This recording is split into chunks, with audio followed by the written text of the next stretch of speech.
আল্লাহ রাব্বুল আলামিন জানাচ্ছেন, রাসূলকে বলছেন, শুনেন হে রাসূল, ইয়াউমা ইয়াকুলুল মুনাফিকুনা ওয়াল মুনাফিকাতু লিল্লাযীনা আমানু উনজুরনা নাকতাবিস মিন নূরিকুম। যেই না ইমানদারেরা আলো পেয়ে যাবে, ইমানদারের ডানে আলো, ইমানদারের সামনে আলো, আলোয় আলো ইমানদার জান্নাতের দিকে হাঁটা দিছে, জান্নাতের দিকে রওনা হয়েছে। যেই না ইমানদারেরা জান্নাতের দিকে রওনা হয়ে যাবে, সাথে সাথে ওই ইমানদারদের মাঝ থেকে একটা শ্রেণী আছে যারা মুনাফিক। আল্লাহ রাব্বুল আলামিন ওই মুনাফিক পুরুষ আর মুনাফিক যারা মহিলা থাকবে তাদের ব্যাপারে আল্লাহ বলছেন, ওই জান্নাতীরা আলো পাওয়ার সাথে সাথে যেই না রওনা হয়েছে, সাথে সাথে মুনাফিক পুরুষ আর মুনাফিক মহিলারা জান্নাতীদেরকে বলবে, ওই ইমানদারদেরকে বলবে, ও ইমানদারেরা, মেহেরবানি করে তোমরা এত তাড়াতাড়ি চলে যেও না, এত তাড়াতাড়ি জান্নাতের দিকে রওনা হয়েও না, একটু অপেক্ষা করো রে ভাই, আমরাও একটু তোমাদের সাথে জান্নাতের দিকে যাওয়ার জন্য তোমাদের আলো থেকে একটু ভাগ নিতে চাই। কাফের মুশরিকরা এই কথা বলবে না, বুঝার বিষয় আছে আয়াতে কারিমার মধ্যে। ইহুদি নাসারারা এই কথা বলবে না। ওই দিন ইমানদাররা আলো পাওয়ার পরে মুনাফিক যারা পুরুষ আর মহিলা, ওরা সাথে সাথে ইমানদারদের কাছে আসবে, আসার পরে বলবে, ও ইমানদার ভাইরা, তোমরা জান্নাতের দিকে চলে যাচ্ছ, ময়দান তো কালো হয়ে যাচ্ছে, ময়দানের মধ্যে এখন এমন অবস্থা তৈরি হয়ে যাচ্ছে, তোমরা একে একে চলে যাচ্ছ, ময়দান তো অন্ধকারে নিমজ্জিত হচ্ছে, এই জন্য মেহেরবানি করে তোমরা যেও না ভাই, নাকতাবিস মিন নূরিকুম, আমরা তোমাদের আলো থেকে একটু আলো নিব, তোমাদের আলো নিয়ে আমরাও যেন তোমাদের সাথে একটুখানি জান্নাতে যেতে পারি। যেই না মুনাফিক পুরুষ আর মুনাফিক মহিলারা এই কথা ইমানদারদেরকে বলবে যাদের হাতে আলো আছে, আল্লাহ রাব্বুল আমিন বলেন, এই কথা বলার সাথে সাথে ইমানদাররা একটা কঠিন উত্তর দিবে সেই সময়, কিলা ইরজিউ ওয়ারাকুম ফালতামিসু নূরা। ইমানদাররা বলবে, দুনিয়ার বুকে তোমাদেরকে কিচ্ছু বলি নাই, তোমরা নানান ষড়যন্ত্র করেছিলে, যা যা শর্ত দিয়েছিলে সব শর্ত মেনে তাফসীরুল মাহফিল করতে, তাফসীরুল কোরআন মাহফিল করতে চাইছিলাম আমরা,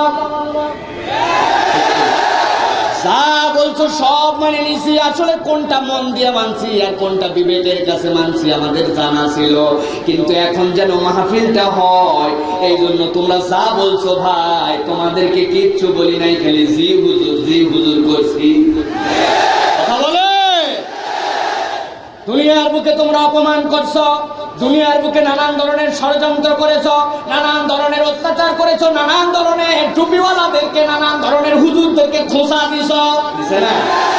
নানান জায়গায় নানান ভাবে প্রচেষ্টা করেছো, তারপরে দুনিয়ার বুকে আমরা মাথাটা নিচু করে আমরা নরম নরম করে চলাফেরা করেছি, কিন্তু আজকের দিনে আমার আল্লাহ যখন আমাকে আলো দিয়েছে, আমার আল্লাহ রাব্বুল আমিন যখন আমার জন্য জান্নাতের ঘোষণা দিয়ে দিয়েছে, আর তোমরা যখন আজকের দিনে আবার আমাদের সাথে আলো নিয়ে জান্নাতে যেতে যাও, আজকের দিনে আর কোন নরম সুরে কথা হবে না, ইমানদাররা পাওয়ার নিয়ে তখন বলবে, কিলা ইরজিউ ওয়ারাকুম ফালতামিসু নূরা।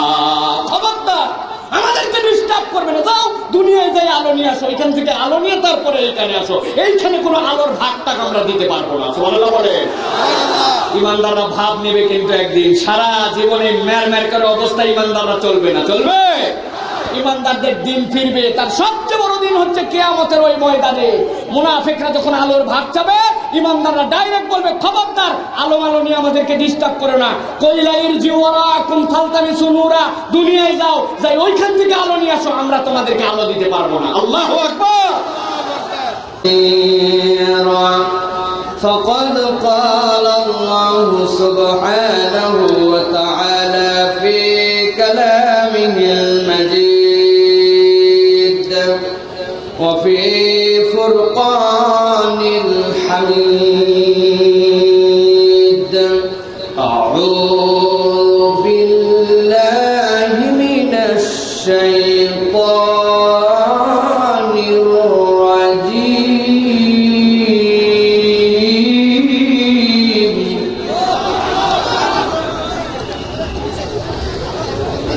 بسم الله الرحمن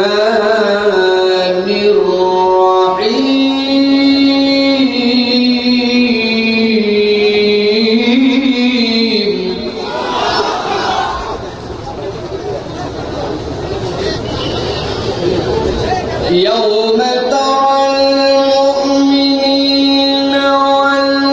والمؤمنات يسعى نورهم بين أيديهم وبأيمانهم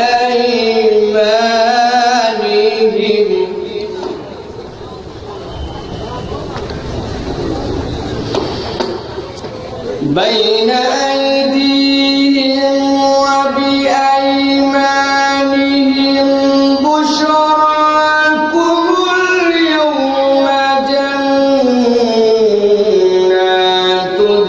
تجري من تحتها الأنهار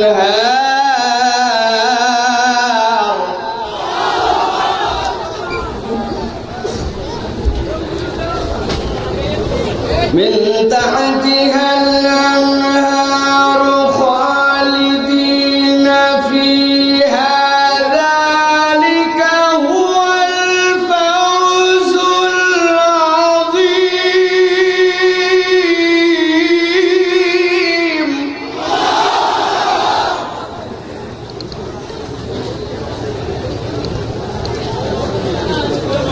يوم يقول المنافقون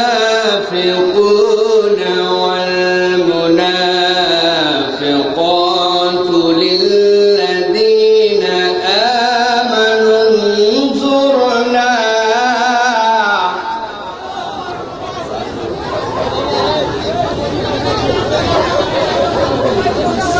للذين آمنوا انظرنا نقتبس من نوركم قيل ارجعوا وراءكم فالتمسوا نورا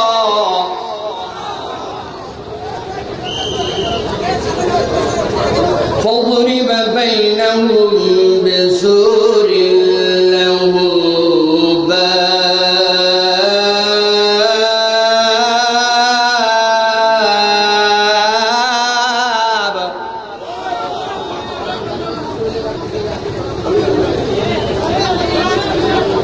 باطنه فيه الرحمة وظاهره من قبله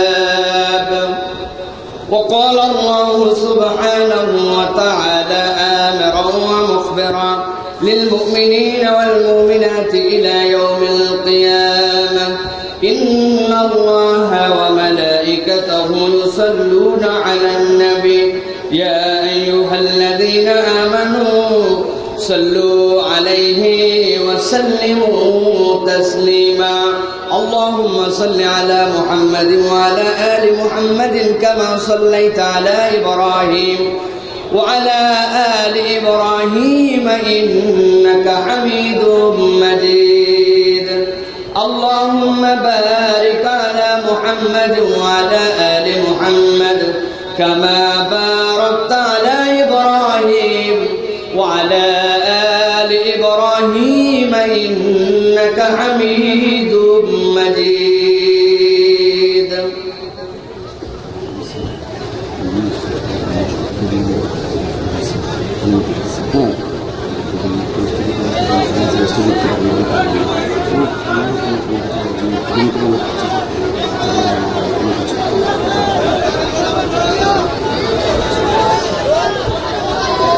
আলহামদুলিল্লাহ আল্লাহ রাব্বুল আলামিনের শুকরগুজার হচ্ছি যে আল্লাহ রাব্বুল আলামিন আমাদেরকে বাংলাদেশের ঐতিহ্যবাহী জেলা নোয়াখালীর এই ঐতিহ্যবাহী এখন বাংলাদেশের সর্বশ্রেষ্ঠ মাহফিলগুলোর একটি মাহফিল ইদ্রিসিয়াতে আল্লাহ রাব্বুল আলামিন আমাদেরকে 3 দিনের শেষ দিনে আমাদেরকে আসার এবং আল্লাহ রাব্বুল আলামিন কথা শোনার ব্যবস্থা করে দিলেন সেই রব্বুল আলামিনের কাছে কৃতজ্ঞতা স্বরূপ সকলে পড়ি আলহামদুলিল্লাহ। এখন আমারটা হয়ে যায় দরকার আছে পিছনে টান দেন, এটা টান দেন, চেয়ার টান দেন পিছনেরটা।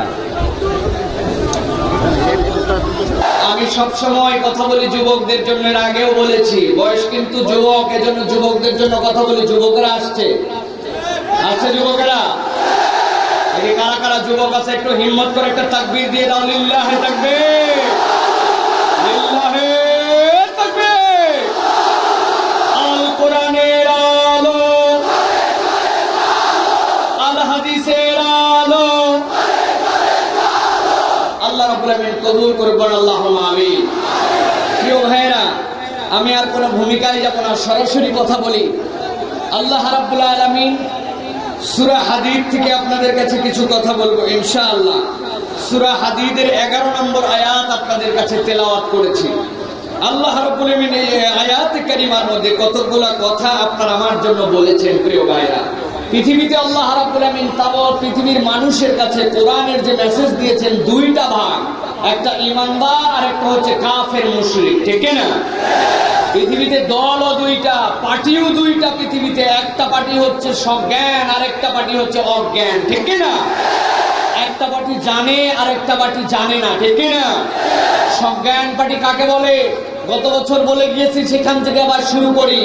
এই দুনিয়াতে হয়তোবা আপনার বাড়ি নাই, গাড়ি নাই, টাকা নাই, পয়সা নাই, অর্থ নাই, বৃত্ত নাই, ক্ষমতা নাই, জেল জুলুম অত্যাচার সব থাকতে পারে, কিন্তু এত কিছু আপনার সাথে না থাকার পরেও আল্লাহ যদি আপনাকে দৌলতে ঈমান দেন, আপনি যদি ঈমানওয়ালা হন, তাহলে আল্লাহ এবং তার রাসূলের ভাষাতে আমরা সবাই পার্টিতে সজ্ঞান, ঠিক না? আরেকটা পার্টি হচ্ছে অজ্ঞান পার্টি। কি পার্টি? জোরে বলেন, কি পার্টি? অজ্ঞান পার্টি। অজ্ঞান পার্টি হচ্ছে ওদের হয়তো বাড়ি আছে, গাড়ি আছে, নারী আছে, টাকা আছে, পয়সা আছে, অর্থ আছে, বৃত্ত আছে, ক্ষমতা আছে, জেল দিতে পারে, জুলুম দিতে পারে, যা করুক না কেন, কিন্তু হাজার কিছু থাকার পরেও তাদের সাথে যদি ঈমানের দৌলত না থাকে, তারা যদি ঈমানদার না হয়, কোরআনের পক্ষে না হয়, তাহলে তাদের সব আছে কিন্তু ঈমান নাই, ওরা পার্টিতে অজ্ঞান, ঠিক না? তাহলে পার্টি দুইটা মনে থাকবে, একটা অজ্ঞান আর একটা সজ্ঞান। আমরা সবাই সজ্ঞান পার্টি, ঠিক না? সজ্ঞান পার্টি কারা? হাত তোলেন, আল্লাহরে দেখান, বলেন আল্লাহুম্মা আমিন। প্রিয় ভাইরা, কিন্তু আল্লাহ রাব্বুল আলামিন আজকে একটাও তাকবীর দিবেন না, একদম চুপচাপ। আমার সময় নাই বললেই চলে, কখন জানি বলবে নেমে যেতে হবে, কাগজ দিছে অলরেডি। জুমার দিন আমি নুরুদ্দিন ভাইকেও বলেছিলাম, বাইরে আমি ঢাকা থেকে আসি অনেক দূর, বলে না আপনি যান, যাওয়ার পর আপনি বলতে থাকবেন, তারপরে দেখবো কি হয়। দেখি আমিও শুরু করি, আপনারা কি বলেন? আছে ইনশাআল্লাহ। আল্লাহ রাব্বুল আলামিনের সূরা হাদীদের মধ্যে কাফের মুশরিকদের বাহিরে আরেকটা পার্টির কথা আল্লাহ রাব্বুল আলামিন পরিচয় হিসাবে তুলে ধরেছেন। আল্লাহ রাব্বুল আলামিন তাদের ব্যাপারে রাসূলুল্লাহ সাল্লাল্লাহু আলাইহি সাল্লামকে কতগুলো মেসেজ দিয়েছেন। আসেন আমরা সরাসরি সূরা হাদীদের এই আয়াতে কারিমার মধ্যে থেকে আমরা আলোচনায় ঢুকি। আল্লাহ রাব্বুল আলামিন বলছেন, ইয়াউমা তারাল মুমিনিনা ওয়াল মুমিনাতি ইয়াসআ নূরুহুম বাইনা আইদিহিম ওয়া বিআইমানিহিম। হে রাসূল, দুনিয়ার বুকে আজকে আপনি দেখতে পাচ্ছেন ঈমানদারদের নানান কষ্ট, নানান পরীক্ষা, ঈমানদারদের অনেক ধরনের দুনিয়ার বুকে জ্বালা নির্যাতন আপনি দেখতে পাচ্ছেন। আল্লাহর নবী আল্লাহ বলছেন, ওই সময়ের কথা আল্লাহ বলছেন যখন কাবার চত্বরে একের পর এক দুর্ঘটনা ঘটাচ্ছে কাফের মুশরিকেরা ঈমান আনার কারণে, ঈমানের কালেমার পক্ষে থাকার কারণে, কোরআনের পক্ষাবলম্বন করার কারণে কাফের মুশরিক আবু জেহেল, উতবা, শাইবার দল একে একে সাহাবায়ে কেরামকে শহীদ করতে শুরু করেছে। করতে করতে একদম আল্লাহর নবীর কাছে খবর আসলো এমন একজন মহিলাকে সেই দিন শহীদ করা হয়েছে। আল্লাহর নবীর কষ্টে বুকটা ফেটে গিয়েছে। তার স্বামীকে হত্যা করা হয়েছে, আল্লাহ নবী বলছেন সবর করো। তার ছেলেকে হত্যা করা হয়েছে, আল্লাহ নবী বলেন সবর করো। কিন্তু একদিন আবু জেহেল ডেকে এনেছে সেই মহিলাকে, আনার পরে কাবার চত্বরে জিজ্ঞাসা করেছে, বলো বলো তুমিও শুনলাম নাকি ঈমান এনেছো? তোমার ছেলেরে শহীদ করে দেওয়া হয়েছে, তোমার স্বামীকে শহীদ করা হয়েছে, এখনো কি ঈমানের উপরে আছো নাকি? এখনো যদি জীবন বাঁচাতে চাও তাইলে তুমি ঈমানের পথ থেকে সরে যাও, মুহাম্মাদের সঙ্গ ত্যাগ করো। মহিলার দীপ্ত ঈমান বুকের মধ্যে, মহিলা ডাক দিয়ে বলছে, ও আবু জেহেল, কান খাড়া করে শোন, জীবন তুই দেশ নাই, আর জীবন নেওয়ার মালিক ও তুই নয়। আল্লাহ নবীর এই সাহাবী এই কথা বলার সাথে সাথে আবু জেহেলের হাতের মধ্যে একটা বর্শা ছিল। ইতিহাস বলতেছে বর্শাটা এক মুহূর্ত দেরি না করে আবু জেহেল নিক্ষেপ করে দিয়েছে এই মহিলার দিকে। লজ্জাস্থান ভেদ করে বেরিয়ে গেছে। নাম শুনলে পরে মনে হয় বড় তরুণ বোধহয় এই মহিলা, কিন্তু বড় তরুণী নন। তিনি হচ্ছেন হযরত সুমাইয়া রাদিয়াল্লাহু তাআলা আনহা। ইসলামের জন্য কাবার চত্বরে মক্কার বুকে নিজের জীবন প্রথমেই যিনি উৎসর্গ করেছিলেন। আল্লাহু আকবার।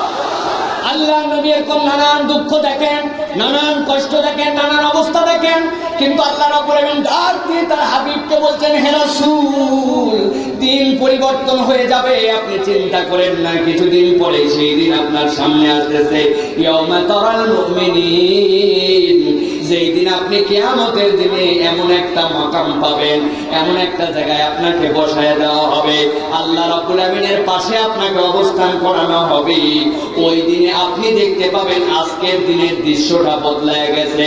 এমন জায়গায় আপনি বসবেন, আপনার সামনে সব উম্মত থাকবে, আপনার সব উম্মত হাসরের ময়দানে, আর আপনি সেই মাকামে মাহমুদে বসে আপনার সব উম্মতকে সেই দিন দেখতে পাবেন। কি দেখতে পাবেন আপনি দেখে নেন। আজকের এই সীমিত দুঃখ, সীমিত কষ্ট সেই দিন থাকবে না। সেই দিন আল্লাহ আপনাকে একটা ভিন্ন দৃশ্য দেখাবেন।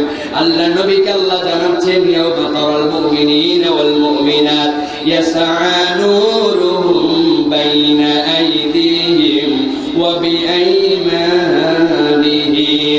আপনি দেখতে পাবেন ও ইমানদার, দুনিয়ার বুকে যারে কেউ পাত্তা দেয় নাই, দুনিয়ার বুকে যার কোনো দাম ছিল না, দুনিয়ার বুকে মানুষ যাকে কোন রকম ভাবে পুষেও নাই, দুনিয়ার বুকে তার অবস্থান ছিল না, চেহারাটাও হয়তো দেখতে সুন্দর ছিল না, কিন্তু ইমানের উপরে আস্তে আস্তে টিকে থাকার কারণে, ইমান নিয়ে কবরে আসার কারণে, সজ্ঞান পার্টির সদস্য হওয়ার কারণে আমি আল্লাহ জানালাম আপনি দেখতে পাবেন আপনার ওই দুনিয়ায় দুর্বল মার্কা ইমানদার পুরুষ আর মহিলাদেরকে আমি রব্বুল আলামিন একটা অসীম পাওয়ারফুল লাইট আলো দান করে দিব।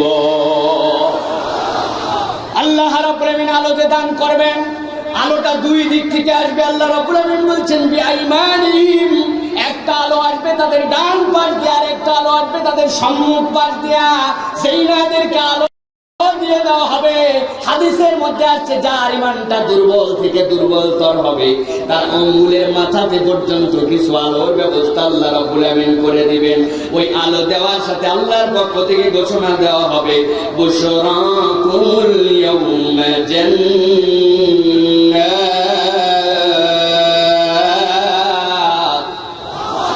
আল্লাহ রাব্বুল আমিন বলবেন বুশরাকুমুল ইয়াউমা জান্নাত। রাসূল আপনি দেখতে পাবেন ওই দিন আপনার ইমানদার মুমিন আর মুমিনাত আল্লাহ রাব্বুল আমিন তাদেরকে একটা জান্নাতের অফার দিয়ে দিবেন। আলো দেওয়ার সাথে সাথে সেই না জান্নাতের কথা বলে দেওয়া হবে। আল্লাহ রাব্বুল আমিন বলছেন তাজরি মিন তাহতিহাল আনহার। ইমানদারদেরকে যে আলো দেওয়া হবে, ওই আলোর সাথে সুসংবাদ দেওয়া হবে একটা জান্নাতের, আর ওই জান্নাতের নিচ দিয়ে অসংখ্য ধারায় ঝর্ণা প্রবাহিত থাকবে। খালিদিনা ফিহা, ওর মধ্যে তারা চিরস্থায়ী ভাবে প্রবেশ করবে। যালিকা হুয়াল ফাওজুল আযীম। আল্লাহ রাব্বুল আমিন বলছেন, ও দুনিয়ার মানুষ, তোমার একটা ছেলে ঢাকা বিশ্ববিদ্যালয়ে চান্স পেয়ে গেছে, তোমার একটা ছেলে বিদেশে চলে গেছে, তোমার একটা ছেলে ইউনিয়ন পর্যায়ের কোন একটা পার্টির সদস্য হয়ে গেছে, মেম্বার হয়ে গেছে, দুনিয়ায় সামান্য একটু ক্ষমতা পেয়ে গেছে, লটারিতে টিকিট কেটেছিল, ওই টিকিটের টাকা পেয়ে গেছে, আর তুমি মনে করছো তুমি সফল হয়ে গেছো। আল্লাহ বলছেন না না না, দুনিয়ার মানদণ্ডে কেউ সফল পরিক্রমায় উত্তীর্ণ হতে পারবে না, বলতে পারবে না। আমি আল্লাহ রাব্বুল আমিন জানালাম রাসূল আপনি দেখবেন যেদিন ইমানদাররা লাইট পেয়ে যাবে, আলো পেয়ে যাবে, সামনে থেকে আর তাদের ডান পাশ থেকে জান্নাতের ঘোষণা পেয়ে যাবে। আমি আল্লাহ যখন বললো একবার ঢুকলে আর জান্নাত থেকে বের হতে হবে না, এই ঘোষণা যেদিন তারা পাবে, ওইটাকে আমি আল্লাহ বললাম যালিকা হুয়াল ফাওজুল আযীম। কেবলমাত্র সেদিন ইমানদারেরা নিজেরা চূড়ান্ত সফল কাম হিসাবে পরিগণিত হবে। সুবহানাল্লাহ। গভীর মনোযোগ দিয়ে লক্ষ্য করেন, এটা একটা চিত্রনাট্য। মাথা ঠান্ডা না করলে বুঝতে পারবেন না। আল্লাহর নবী দুনিয়ার বুকে সাহাবীদের কষ্ট দেখে গেলেন। কিয়ামত পর্যন্ত ইমানদারদের বাধা বিপত্তি আসবে, কিয়ামত পর্যন্ত ইমানদারদের উপর নির্যাতন আসবে, কিয়ামত পর্যন্ত ইমানদারদের ঈমানের পরীক্ষা আসবে। আসবে কিনা? ঈমানের পরীক্ষা আসতে থাকবে। কিন্তু রাসূলকে আল্লাহ বলছেন ভালো করে বোঝেন, সংক্ষিপ্ত সময়ের কথা। হে রাসূল, কিয়ামতের ময়দান, সব উম্মত আপনার সামনে, আপনি এমন একটা জায়গায় পেয়েছেন আপনার পজিশন, যেখান থেকে আল্লাহ রাব্বুল আমিন আপনার সব উম্মতের ছেলে মেয়েগুলাকে দেখাচ্ছেন।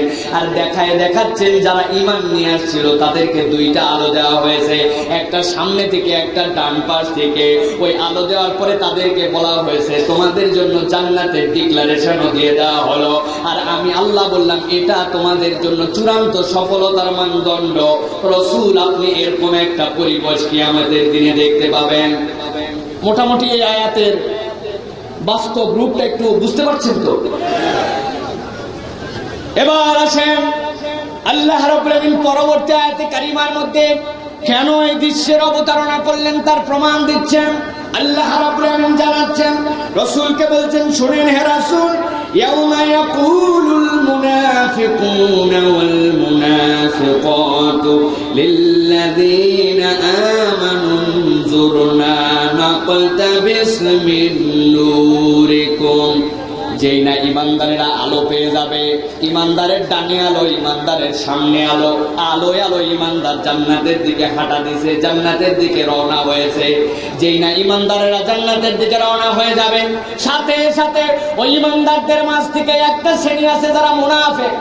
আল্লাহ রাব্বুল আমিন ওই মুনাফিক পুরুষ আর মুনাফিক যারা মহিলা থাকবে তাদের ব্যাপারে আল্লাহ বলছেন, ওই জান্নাতীরা আলো পাওয়ার সাথে সাথে যেই না রওনা হয়েছে, সাথে সাথে মুনাফিক পুরুষ আর মুনাফিক মহিলারা জান্নাতীদেরকে বলবে, ওই ইমানদারদেরকে বলবে, ও ইমানদারেরা মেহেরবানি করে তোমরা এত তাড়াতাড়ি চলে যেও না, এত তাড়াতাড়ি জান্নাতের দিকে রওনা হয়েও না, একটু অপেক্ষা করো রে ভাই, আমরাও একটু তোমাদের সাথে জান্নাতের দিকে যাওয়ার জন্য তোমাদের আলো থেকে একটু ভাগ নিতে চাই।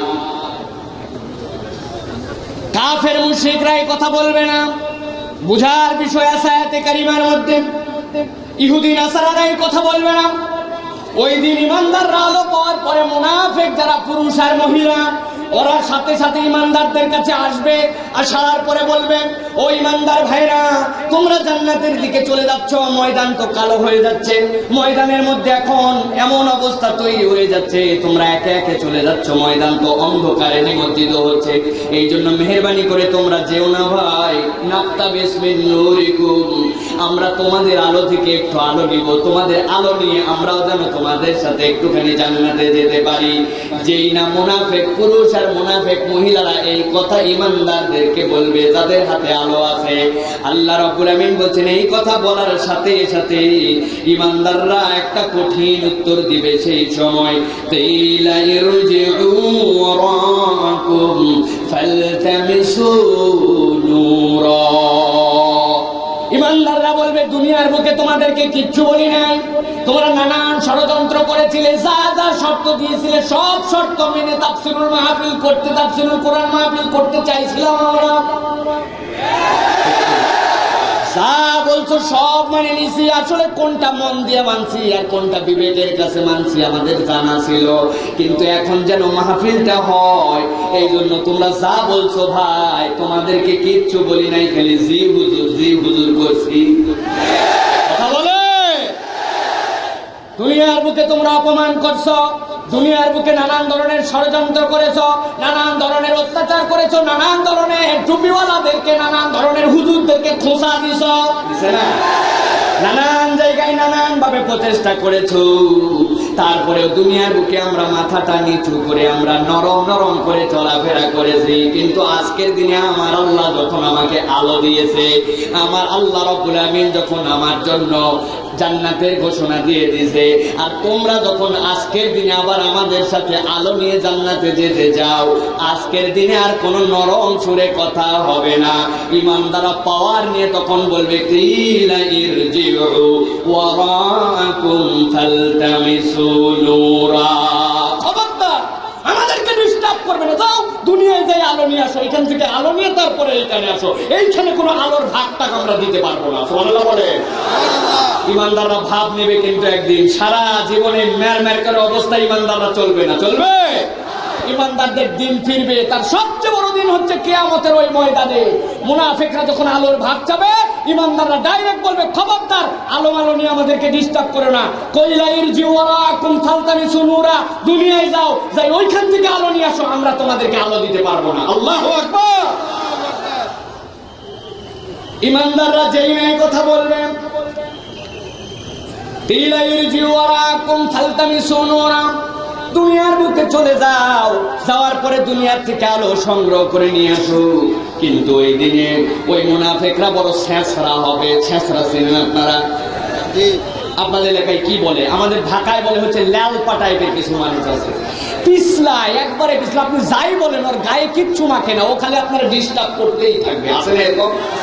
আমি এরকম একটা ফকির আমাদের দারুস সালামে চিনি, ওরে আপনি যদি আগের দিনে 1000 টাকা দেন, 10 মিনিট পর দেখা হলে আবার 2 টাকা দেন। কি বুঝলেন? 10 মিনিট আগে 1000 টাকা দিচ্ছেন, 10 মিনিট পরে আপনার সাথে দেখা হওয়ার পরে আবার বলবে 2 টাকা দে ভাই। মানে ওর কোনো সময় ছেঁচড়ামো যায় না। এরকম ছেঁচড়া মার্কা ওই দিনে আল্লাহ তাদের কথা বলছেন যে ইমানদাররা যখন স্ট্রেট ফরওয়ার্ড বলে দিবে, আমরা তোমাদেরকে আলো দিতে পারবো না, তোমরা চলে যাও, যে দুনিয়ার থেকে আলো সংগ্রহ করে নিয়ে আসো। কিন্তু তারপরেও মুনাফিকরা ইমানদারদের পিছু ছাড়বে না, গায়ে গায়ে লেগে লেগে ডিস্টার্ব করতেই থাকবে। একটু আলো দাও ভাই, তোমরা আলো না দিলে আমাদের কি হবে? আল্লাহ জান্নাতের ভিআইপি মেহমানদেরকে ডাকছেন, জান্নাতে যাওয়ার রাস্তায় বলছেন, ওরা যখন ডিস্টার্ব করা শুরু করছে, আল্লাহ রাব্বুল আলামিন ওই দিন বলবেন, হে রাসূল, আপনি দেখতে পাবেন দুনিয়াতে যারা ইসলাম মেনেছে আর ইসলাম মানে নাই, আল্লাহকে স্বীকার করেছে আর আল্লাহকে স্বীকার করে নাই, আমি আল্লাহ রাব্বুল আলামিন তাদের মধ্যে কোনো ভেদাভেদ তারপরেও করি নাই। ঠিক না? আপনাদের এলাকায় কি এরকম ঘটনা হয় যে আপনাদের যিনি হিন্দু ভাই আছেন, উনি আল্লাহকে সাথে শরীক করেন জন্য উনি যদি কুষার লাগায়, আখ লাগায়, উনার আখ তিতা হয় আর মুসলমানের আখ মিষ্টি হয়? ঘটনা কি এরকম? কথা বলেন না যে এরকম। এরকম নয়, দুনিয়ার বুকে এরকম আল্লাহ রাব্বুল আলামিন করেন নাই। সবাইকে একটা তাসবিয়ার মধ্যে রেখেছেন, সমতার মধ্যে। কিন্তু আল্লাহ বলছেন কিয়ামতের দিনে আমার ভিআইপি মেহমানদেরকে আমি যখন জান্নাতে যাওয়ার আলো দিয়ে দিব, আর মুনাফিকরা যখন তারপরেও ডিস্টার্ব করতে থাকবে, আমি আল্লাহ ওইখানে আর এরকম করে আলাদা করে রাখবো না। আমার মেহমানদের জন্য আমি রব্বুল আলামিন তখন একটা ব্যবস্থাপনা গ্রহণ করব। আল্লাহ রাব্বুল আলামিন বলছেন, যারাই শুনছেন মনোযোগ দিয়ে শোনার চেষ্টা করেন। আল্লাহ বলছেন, ফাতুরিবা বাইনাহুম বিসুরিন লাহু বাব। আল্লাহ রাব্বুল আলামিন বলছেন, আমার ভিআইপি মেহমানরা যেন বিরক্ত না হয়, আমার মেহমানদেরকে যেন ডিস্টার্ব করা না হয়, এই জন্য আমি আল্লাহ রাব্বুল আলামিন সাথে সাথে ফেরেশতাদেরকে নির্দেশ দিব, দুনিয়ার বুকে যে অবস্থায় চলুক না কেন, আজকের দিনে সেই অবস্থা চলতে দেয়া যাবে না। আমি আল্লাহ রাব্বুল আলামিন ওই ঈমানদার আলোপ্রাপ্ত দল আর মুনাফিকদের মধ্যে একটা পাঁচিল দাঁড় করাইয়া দিব। সুবহানাল্লাহ। পাঁচিলটা হবে স্বচ্ছ স্ফটিকের মতো, পাঁচিলটা উপর থেকে নিচ পর্যন্ত আছে, পার্টিশন আছে, কিন্তু এপার থেকে ওপার দেখা যায়। আল্লাহ রাব্বুল আলামিন বলেন ফিবা, আবার ওই পাঁচিল যেটা দেওয়া হবে, ওই পাঁচিলটার মধ্যে আমি রব্বুল আলামিন একটা দরজারও ব্যবস্থা রাখবো। আল্লাহ রাব্বুল আলামিন এরপরে বলছেন, রাসূল আপনি দেখতে পাবেন, বাতিনুহু ফীহির রাহমাতু ওয়া যাহিরুহু মিন কিবালিহিল আযাব।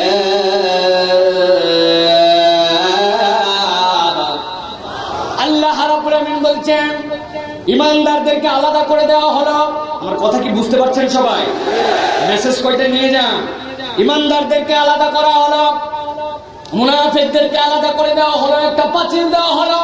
পাঁচিলটা স্বচ্ছ, এপার থেকে এপার দেখা যায়, কিন্তু একটা দরজা আছে এর মধ্যে আসা যাওয়া করার মতো। আল্লাহ রাব্বুল আলামিন বলছেন, বাতিনুহুর রাহমান ওয়া যাহিরুহুল আযাব। ওই দরজার যে ভিতর দিক, যেই দিকে খিড়কি আছে, যেই দিকে সিটকানি আছে, যেই দিকে দরজা লাগানো যাবে আর যেই দিক থেকে দরজাটা খোলা যাবে, সবগুলো ইমানদারের দিকে থাকবে। দরজা আছে জানে, কিন্তু ওই পাশ থেকে খোলার উপায় নাই, ঢোকার উপায় নাই। আল্লাহ বলছেন, বাতিনুহুর রাহমা, যেই নাই পাঁচিলটা দিয়ে দেওয়া হবে, দেওয়ার পরে ইমানদার দিকেরটা ইমানদাররা যে অংশটা থাকবে ওই অংশটাতে আমি রব্বুল আলামিন রহমত দিয়া আমি রব্বুল আলামিন সেখানে সর্বোচ্চ সুন্দর ব্যবস্থাপনা করে দিব। সুবহানাল্লাহ। যাহিরুল আযাব, আর উল্টা পাশে পাঁচিলের যারা উল্টা পাশে আছে, ওয়ালের উল্টা পাশে আছে মুনাফিকরা। আল্লাহ বলছেন জাহান্নাম অনেক দূর আছে, বিচার ফয়সালা করে তারপরে জাহান্নাম কে কোন জায়গায় যাবে পরায় গন্ডায় বোঝানো হবে, কিন্তু অতক্ষণ পর্যন্ত তাদের জন্য দেরি করা হবে না। পাঁচিল দেওয়ার পরে ভিতর পাশে ইমানদাররা যেরকম আরামের পরিবেশে থাকতে শুরু করবে, আল্লাহ রাব্বুল আলামিন বলছেন তার আউটসাইডে উল্টা পাশে মুনাফিকদেরকে তখন থেকেই আযাবের ব্যবস্থা করে দেওয়া হবে। নাউযুবিল্লাহ। খেয়াল করেন তাহলে ইমানদারদেরকে আলো দেওয়া হলো। আবার গুছায় বলি আপনারা যেন বুঝতে পারেন, আল্লাহ রসুলকে দেখানো হচ্ছে ইমানদাররা জান্নাতের দিকে রওনা হচ্ছে, ঝাঁকে ঝাঁকে জান্নাতে যাচ্ছে। এমন সময় মুনাফিকরা এসে বলতেছে, ইমানদার ভাইরা আমাদেরকে একটু আলো দাও, তোমরা ময়দান ছেড়ে চলে গেলে তো অন্ধকার হয়ে যাবে, আলো না নিয়ে তো জান্নাতে যেতে পারি না। ইমানদাররা বলছে, না আলো দেওয়া যাবে না, তোমরা সবাই চলে যাও দুনিয়ায়, দুনিয়ার থেকে আলো নিয়ে আসো। কিন্তু এই কথা বলার পরেও যখন তারা কথা শুনে না, সেই সময় আল্লাহ রাব্বুল আলামিন একটা পাঁচিল দিয়ে দিলেন, ইমানদার আর মুনাফিকদের মাঝে একটা ব্যারিকেড দিয়ে দিলেন। যেই ব্যারিকেডের ওই পাশটা দেখা যায় সেখানে মুনাফিক মহিলা আর পুরুষ অবস্থান করছে, আর সেখানে আযাব আর আযাব, কষ্ট আর কষ্ট। আর প্রাচীরের এই পাশটাতে ইমানদারের আছে, যেই জায়গাটাতে আল্লাহ রাব্বুল আলামিন তাদের জন্য ভিআইপি ওয়েটিং রুম বানায় দিয়েছেন, সেখানে তারা অবস্থান করছে, সেখানেই তারা থাকছে। আর দেখতে পাচ্ছে মুনাফিকদের পরিণতিটা কি, মুনাফিকদের যে কষ্ট দেওয়া হচ্ছে এটা তারা দেখতে পাচ্ছে।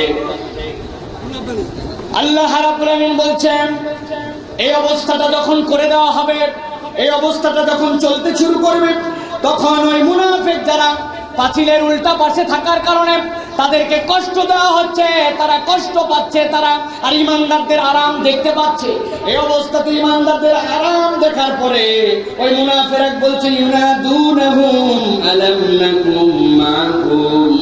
ওই মুনাফিকরা তখন ইমানদারদেরকে ডেকে বলছে, ওই ইমানদার, এমন একটা পাঁচিল আমাদের মাঝে হয়ে গেল, আমরা দেখতে পাচ্ছি তোমরা এখানে বড় ভিআইপি অবস্থায় আছো, জান্নাতের দিকে যাচ্ছ, অনেক বড় মিছিল, আস্তে আস্তে রওনা হয়েছো, কিন্তু আমরা কেবলমাত্র তোমাদের কাছে একটু আলো চাওয়ার কারণে আজকে তোমাদের রব আমাদের আর তোমাদের মাঝে একটা বাউন্ডারি দিল তো দিল, তোমরা বড় আরামে, আর আমরা উল্টা পাশে কষ্ট আর কষ্ট। ব্যাপারটা কি? ইউনাদুনাহুম, চিৎকার করে বলবে, ওই ইমানদার ভাই, ওই ইমানদার ভাই, আমার কথা কি শুনতে পাচ্ছ নাকি? ওই ইমানদার ভাই।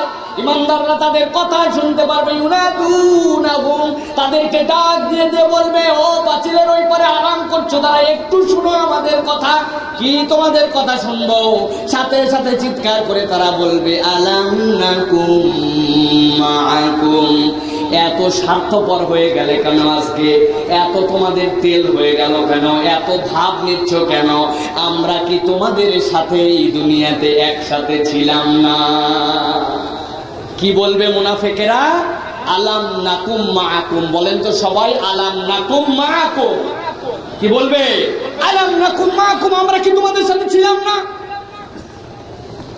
আল্লাহ রাব্বুল আলামিন মূলত এর দ্বারা বুঝাচ্ছেন, কাফের মুশরিকদের আলাদা একটা পার্ট আছে। কাফের মুশরিকরা টোটাল আলাদা, তাদের সাথে ইমানদারের কোনো সম্পর্ক নেই।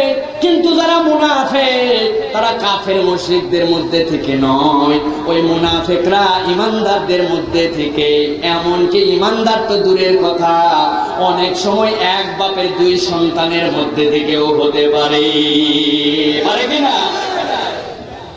এরকম করছো কেন ভাই?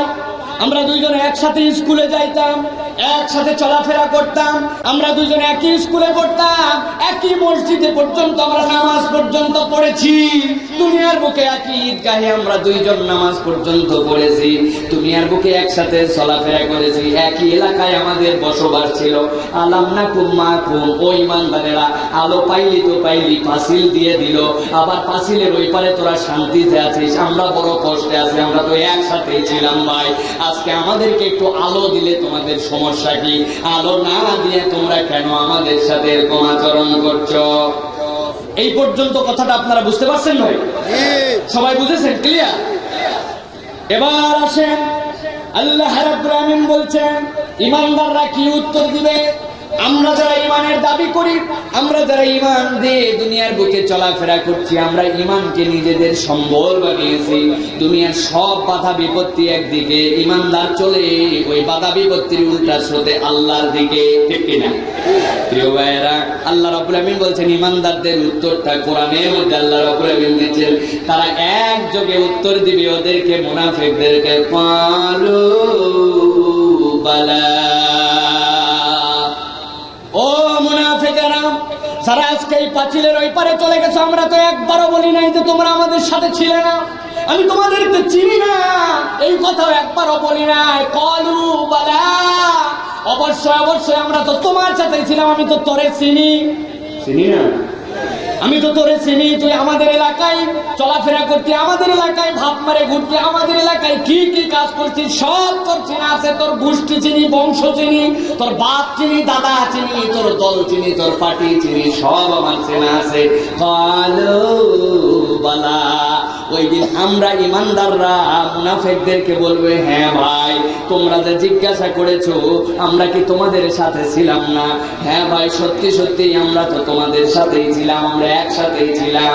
এরপরে ঈমানদাররা তাদেরকে উত্তর দিবে, কিন্তু আছে এরপরে, ওয়ালাকিন্নাকুম ফাতানতুম আনফুসাকুম ওয়া তারাব্বাসতুম ওয়ারতাবতুম ওয়া গররাতকুমুল আমানিয়্যু হাত্তা জাআ আমরুল্লাহ।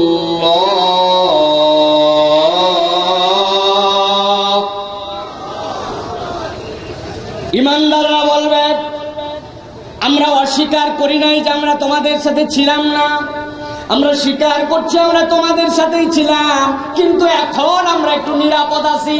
একটু আগে ডিস্টার্ব এমন শুরু করেছিলে, আমাদেরকে সাথে নাও বলছিলাম। আল্লাহ রাব্বুল আমিন ওই ডিস্টার্ব থেকে আলাদা করার জন্য পাঁচিল দিয়ে আমাদেরকে নিরাপদ করেছেন, আর তোমাদেরকে পাঁচিলের ওই পারে রেখেছেন। আর আমরা স্বীকার করেছি, হ্যাঁ আমরা তোমাদের সাথেই ছিলাম, কিন্তু ভাই এখন তোমাদেরকে আমরা একটু কারণ জানাতে চাই। তোমরা যে আলো পাইলে না, তোমরা যে জান্নাতের দিকে যাওয়ার জন্য আমাদের কাছে আলো খুঁজতে এসেছিলে, আমরা যে তোমাদের সাথে গরম দিয়ে কথা বললাম, আমার আল্লাহ যে আমাদের জন্য নিরাপত্তার ব্যবস্থা করে তোমাদের থেকে আলাদা করে দিলেন, একসাথে থাকা একসাথে চলার পরেও কেন তোমরা আজকের দিনে আলো পাও নাই, আমরা আল্লাহর পক্ষ থেকে জেনে তোমাদেরকে জানাতে চাই। ঈমানদাররা ওই দিন মুনাফিকদেরকে আলো না পাওয়ার কারণ জানাবে। আল্লাহ রাব্বুল আমিন কিয়ামতের দিনে একসাথে থাকার পরেও, একই কমিউনিটিতে চলাফেরার করেন, একই সাথে উঠা বসা করার পরেও, একই পরিবারে ঈমান নিয়ে ঈমানের উপরে জন্মগ্রহণ করার পরেও যারা মুনাফিক হয়ে গিয়েছিল, আলো ওই দিন পাবে না। আল্লাহ রাব্বুল আমিন ঈমানদারদের মুখ দিয়া ওই দিন আলো না পাওয়ার 4টা কারণ জানাবে। তাহলে আলো হারাবার কারণ কয়টা? আপনারা ঘুমাই গেছেন ভাই, নাকি রিজার্ভ করে রাখছেন যে সামনে ইনশাআল্লাহ আর একটু চিৎকার করা হবে নাকি? আজকে তো শেষ দিন মাহফিলের নাকি? তাহলে আলো হারাবার কারণ কয়টা? 4টা। কয়টা? আর একটু জোরে বলেন, কয়টা? এখন পর্যন্ত যা কথা বলেছি আপনারা কি ক্লিয়ার ভাবে কথাগুলো বুঝতে পেরেছেন? পরিষ্কার আপনাদের কাছে? আপনাদের কাছে যদি জিজ্ঞাসা করা হয়, কোন জায়গায় ওয়াজ করতে দাঁড় করায় দেওয়া হয়, হয়তো আয়াত পড়তে পারবেন না, কিন্তু এই ভাষায় মানুষকে বলতে পারবেন আপনারা যে হে রাসূল, কিয়ামতের দিনে আপনার জন্য একটা অবস্থা তৈরি করা হবে, এমন সুন্দর জায়গা যেখান থেকে সব উম্মতকে দেখতে পাবেন। আল্লাহ উম্মতদেরকে 2টা গিফট দিবেন, আলো, একটা ডাইনের থেকে একটা সামনে থেকে। আলো নেই, ঈমানদাররা দৌড়ায় একদম জান্নাতের দিকে রওনা হয়ে যাবে। এমন সময় ওই ঈমানদারদেরকে পিছন দিক থেকে মুনাফিকরা ডাক দিয়া বলবে, ও ভাই আমাদেরকে একটু আলো দাও ভাই, তোমরা চলে গেলে আমরা তো আলো পাবো না। ঈমানদাররা ওই দিন দাপট দিয়ে বলবে, দুনিয়ায় যাও, যে আলো ওখান থেকে নিয়ে আসো, ঠিক কিনা? এরপরে কি বলবেন? আল্লাহ বলবেন, না এদের অবস্থা তো ভালো না, আমার ঈমানদার ভিআইপি বান্দাদেরকে ডিস্টার্ব করতেছে এরা, এদেরকে এখন সুন্দর করে ওয়েটিং রুমটাও ভালো দিতে হবে। ট্রেনে করে ঢাকা যাবে ঠিক আছে, কিন্তু ফার্স্ট ক্লাস প্যাসেঞ্জার ওদের জন্য স্টেশনের প্ল্যাটফর্মে এসি রুমের ব্যবস্থা করো, যাতে করে অপেক্ষা করার সময়টাও সুন্দর কাটে। আল্লাহ একটা পাঁচিল দিয়া মুনাফিকদেরকে একদিকে, ইমানদারদেরকে আলাদা দিকে করে দিবেন। যাওয়ার পরে এখন তো আর উপায় নাই, এখন মুনাফিকরা চিৎকার করে বলবে, ও ইমানদার ভাইরা, আলো তো দিলি না, পাঁচিল দিয়ে দিল মধ্যে, আমরা কি তোদের সাথে ছিলাম না? ইমানদাররা বলবে, হ্যাঁ তোমরা আমাদের সাথেই ছিলে, তবে শোনো, 4টা কারণে আজকে তোমরা আলো পাও নাই, আর আমরা আলো পেয়ে ভিআইপি অবস্থায় আছি। তাহলে আলো হারাবার কারণ একযোগে চিৎকার করে বলেন কয়টা? জোর হলো না, আরেকটু জোরে, একসাথে 4টা বলবো আমি, শুনবেন? আলো হারাবার কারণ 4টা শুনবেন? সময় তো শেষ।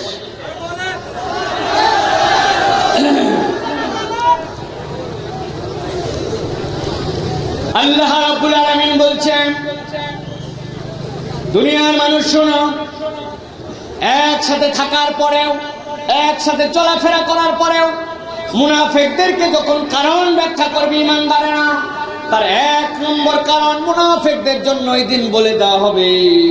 আল্লাহ রাব্বুল আমিন বলছেন, তাদেরকে জানাও, একসাথে থাকার পরেও তোমরা যে আলো হালালে, তার প্রথম কারণ হচ্ছে ওয়ালাকিন্নাকুম ফাতানতুম আনফুসাকুম।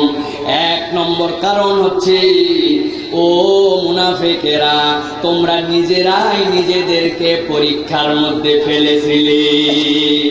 1 নম্বর কারণ হচ্ছে, তোমরা নিজেরা নিজেদেরকে পরীক্ষার মধ্যে ফেলেছিলে। এই পরীক্ষা আল্লাহ দেন নাই তোমাদের জন্য, তোমরা নিজেরাই নিজেদেরকে পরীক্ষার মধ্যে নিমজ্জিত করে রেখেছিলে, যে পরীক্ষাটা আল্লাহ তোমাদেরকে করতে দেন নাই।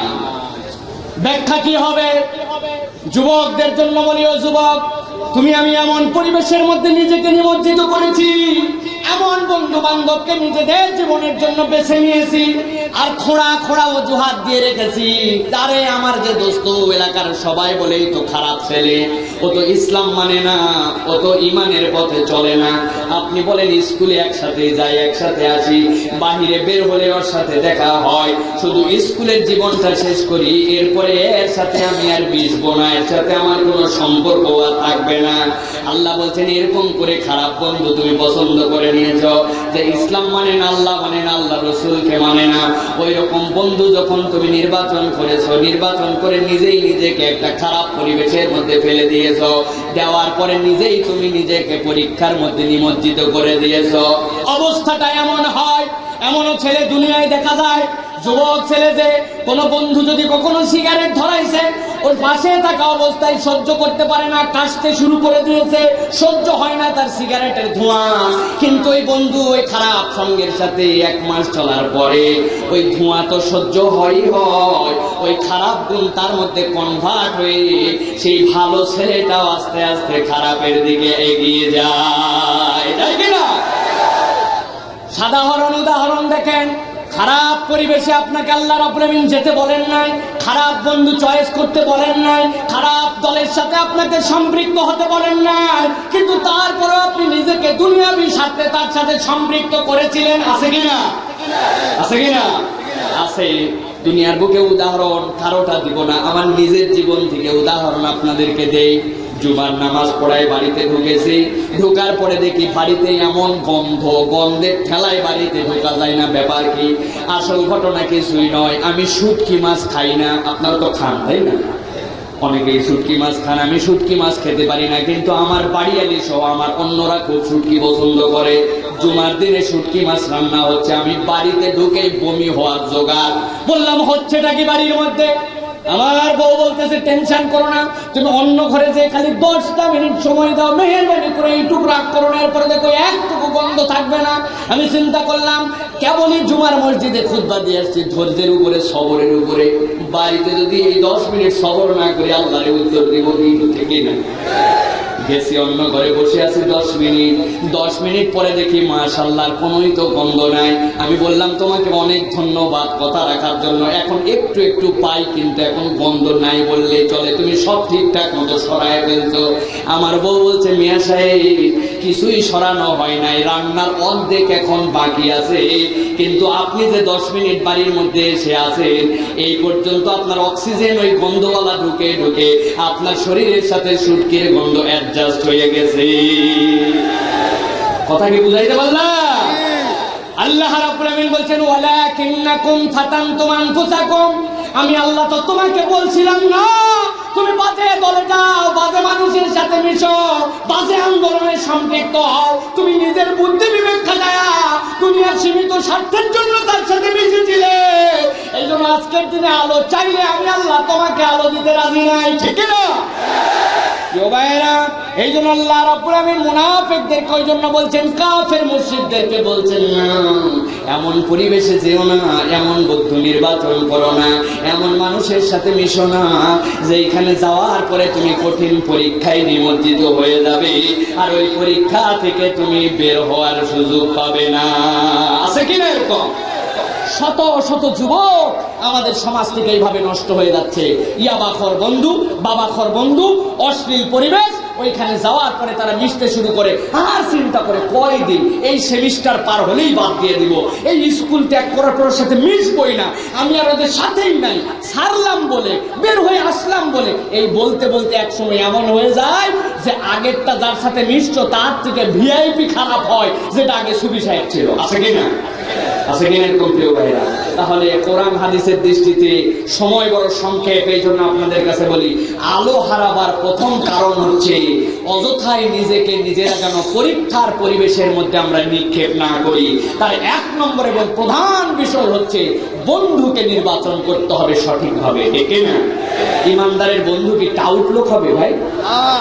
চোর, বদমাইশ, নেশাখোর, এগুলো কি ইমানদারের বন্ধু হবে? ইমানদারের বন্ধু কি কোনো ধরনের বাহিরের যারা আইডল, মানে যারা বাহিরের আইডল নিয়ে চলাফেরা করে, স্টাইল করে, উতাল পাতাল তাদের আচার আচরণ, পোশাক আশাক, ওই ধরনের ছেলেপেলে কি ইমানদারের বন্ধু হবে? আরে বন্ধু কি হবে? নিজেই তো আমরা ওরকম হয়ে আছি। মসজিদে আসা যাওয়ার সময় দেখি সুবহানাল্লাহ কতগুলা ছেলেপেলের মাথার চুল দেখি এই দিক থেকে পুরাটা বাদ দিছে, দিয়ে এই পারে এমন ভাবে রাখছে মনে হয় কখনো শিয়ালের লেজ, কখনো মনে হয় বোধহয় এটা হচ্ছে এই মুরগির ফোড়া। মানে কি যে বলবো, আমি কোন ভাষায় বলবো এটা বুঝাতে পারছি না। এই উতাল পাতাল চুল কাটা আল্লাহ রহমতে নোয়াখালীতে তো নাই না? তুমি কেমন না তো স্বপ্নে মানলেন? আপনার রসুল নিয়ে যে একটা ভালো প্যান্ট কিনে দেয়, তো হুজুর আপনি ব্যাক ডেটেড হুজুর আছেন এখন, ওটা কোন রকম গরিবের বিষয় নয়, টাকা দিয়ে কিনে ব্র্যান্ডের স্টাইল করার জন্য সিরা হালাইছে। বুঝছেন আপনারা? আমি বললাম ভাই তোমার এটা যদি স্টাইল হয় তাহলে আজ থেকে 20 বছর আগে স্টাইল আমি দেখছি। কয় হুজুর কাদেরকে করতে দেখছেন? ওরা তো হেভি আপডেট ছিল বলে। আমি হ্যাঁ ছিল অবশ্য। গাবতলির থেকে একটা বাস ছাড়তো, 8 নম্বর বাস, ওই বাসের যারা হেল্পার ছিল গরিব মানুষ, বেচারীরা কোন রকম জামা কাপড় কিনতে পারে না, ওরা আমাদের দেশে কিছু মানুষ আসে, আসার পরে ঘোষণা দেয় ওই হাড়ি পাতিল বিনিময়ে পুরাতন কাপড় থাকলে দিতে পারে। আসে না? মহিলারাও বলছে আমার পুরাতন শাড়ি আছে, আমার বেটার একটা প্যান্ট আছে, এগুলো সব বাইর করে দিয়েছে, সিরা দিয়ে একটা পাতিল কিনছে। এখন ওই হেল্পারের তো বেচারির টাকা পয়সা কিছু নাই, কি করবে? ওই লোক নিয়ে যায় বঙ্গবাজারের সামনে, ওইটা বিক্রি করতেছে, দাম দর করে খালির শার্ট, নীলের শার্ট, দিলের শার্ট, আছে না? ঢাকায় যারা গেছেন দেখবেন ওরা 3 জন মিলে হাত দিচ্ছে, একজন খালির শার্ট, ওখান থেকে একটা প্যান্ট কিনছে, বেচারি দুঃখ, দামি প্যান্ট কিনতে পারে না, প্যান্টের এই জায়গায় ছিঁড়া। ওইটা পরে গাবতলী থেকে সায়দাবাদ পর্যন্ত ওই বেচারি হেল্পার হচ্ছে, গাড়ি চালায়। আমি বলি তোমাদের থেকে 20 বছর আগে এই মডেল করা শিখছিল ওই আমাদের গাবতলীর বাসে হেল্পারেরা, আর তুমি 20 শতাব্দীতে এসে আধুনিকতার নাম দিয়ে ব্যাকডেটেড হয়ে তুমি হেল্পারের এখন আদর্শ নিচ্ছ, ঠিক কিনা? আছে যুবকেরা চিন্তা করছে হুজুর যা বলতেছেন আমরা তো ওইরকম প্যান্ট পরে কয়েকজন আজারি হুজুরের মাঠে ঝুলতেছিলাম, আপনি তো আগুন লাগাই দিলেন। দেখা যায় আল্লাহ রাব্বুল আলামিন বলছেন 1 নম্বর কারণ হচ্ছে ওয়ালাকিন্নাকুম ফাতানতুম আনফুসাকুম। আল্লাহ রাব্বুল আলামিন তোমাদেরকে এই পরীক্ষা দেন নাই, আল্লাহ রাব্বুল আলামিন এই পরীক্ষার মধ্যে তোমাদেরকে নিমজ্জিত করেন নাই, কিন্তু তোমরা নিজেরা এই পরীক্ষার মধ্যে নিমজ্জিত হয়েছিলে। আলো হারাবার প্রথম কারণ হচ্ছে এইটা। আল্লাহ রাব্বুল আলামিন বলছেন এরপরে 2 নম্বর কারণটা তোমরা শোনো। আল্লাহ রাব্বুল আলামিন জানাচ্ছেন ও দুনিয়ার ঈমানদারেরা, ওই দিন তোমরা উত্তর দিবে দ্বিতীয় যেটা সেইটা হচ্ছে ওয়াতারাব্বাসতুম। আলো হারাবার 2 নম্বর কারণ হচ্ছে তারাব্বাসতু, দুনিয়ার বুকে তোমরা কেবলমাত্র নিজেরাই নিজেদেরকে পরীক্ষার মধ্যে ফেলো নাই, দুনিয়ার বুকে তোমরা দীর্ঘ সত্যিকার একটা জীবন যাপন করেছিলে। ওই জায়গাতে তোমরা পরীক্ষার মধ্যে নিমজ্জিত হয়ে যাওয়ার পরেও আল্লাহ রাব্বুল আমিন তোমার বিবেক দিয়েছিলেন, তোমার বুদ্ধি দিয়েছিলেন।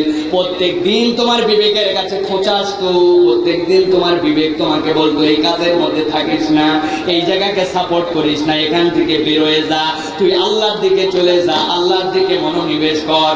বারবার বারবার তোর বিবেক তোকে বলেছে, কিন্তু তারপরেও কথা শুনে নাই। ওয়াতারাব্বাসতু, তোমরা একটা দীর্ঘ সূত্রিতার মধ্যে নিজেদেরকে ছেড়ে দিয়েছিলি। ওই দীর্ঘ সূত্রিতার কারণে আজকে তোমাদের আলো হারাবার এটা দ্বিতীয় কারণ। দীর্ঘ সূত্রিতার ধরন কিরকম? ও যুবক, চলো তো ভাই, এত সুন্দর ইসলামী মাহফিলে আসছো, কত দূর থেকে আসছো, কালকের থেকেই নামাজ পড়া শুরু করো। সাথে সাথে বলবেন না না কালকের থেকে না, তবে নামাজ আমি অল্পের মধ্যেই শুরু করে দিব, আগামী শুক্রবার থেকে নামাজ ধরলাম বলে এইবার যদি নামাজ ধরি আর ছাড়বো না, বলে কিনা? আছে এরকম? এই নামাজ ধরে, এই রোজার থেকে আমি এমন ভালো মানুষ হব, দেখবি এলাকার লোক আমাকে সুফি বলে ডাকবে। রোজা পর্যন্ত অপেক্ষা করছে, হাজী সাহেবকে বলছে অনেক টাকা পয়সা হয়ে গেছে, আপনার ভাইজান হজে চলে যান। বলে আরে একটা বছর খা, বলে একটা বছর, সামনে বছরে হজে আমি চলে যাব, প্ল্যান করা আছে। হজে যাওয়ার পরে এমন ভালো মানুষ হয়ে আসবো, দেখলেই বুঝবি আমি পরিবর্তন তখন আমার কত। আল্লাহ বলছেন কেবল পরীক্ষাই করে নাই, নানান অজুহাতে নানান যুক্তি দিয়ে দিয়া ওই অবস্থাটাকে সে দীর্ঘ থেকে দীর্ঘতর টানতে শুরু করছে। আছে কিনা? অনেক হাজি আছে, আমি নিজে দেখেছি, হজ করেন না কেন? আমি যখন জীবনে প্রথম হজে যাই অনেক ছোটবেলায়, আজ থেকে প্রায় 15-16 বছর আগে, আমাকে দেখে বলতেছে বাচ্চাটারে কি জন্য হজে নিয়ে যাচ্ছেন, ও কি হজ ধরে রাখতে পারবে নাকি? আমার আব্বা বলছে হজ ধরা আর হজ ছাড়ার সাথে কি আছে বুঝলাম না তো।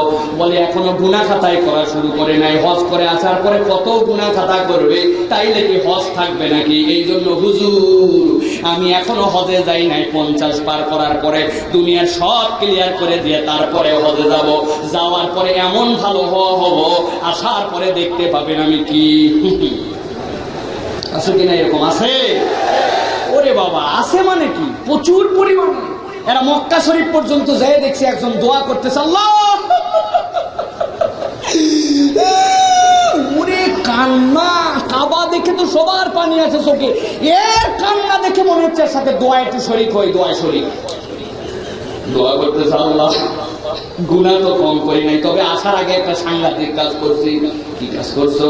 আল্লাহ আসার আগে জামাইগুলা কেউ দাওয়াত দিয়েছিলাম, ছেলেগুলা দাওয়াত দিয়েছি, দেওয়ার পরে অনেক বুঝটুস দিয়ে আমি এগুলাকে, আল্লাহ 15 বিঘা জমি ছিল, মাত্র 1 বিঘা জমি ভাগ করে সিস্টেম করে বুঝাইয়া দিয়া, মাথায় গায়ে আদর করে বুলাইয়া দিয়া, আসার সময় কম্বল নিয়ে আসবো, সোনার সেন নিয়ে আসবো বলে করে মেয়েগুলাকে 1 বিঘা জমি দিয়া বাকি 14 বিঘা আল্লাহ 2 ছেলের মধ্যে ইনসাফ মতো ভাগ করে দিয়েছি। আমি জানি তো এই কাজটা করা ভালো হয় নাই, কিন্তু কাবার চত্বরে হাজির হয়েছে, আল্লাহ তুই আমারে মাফ করে দে।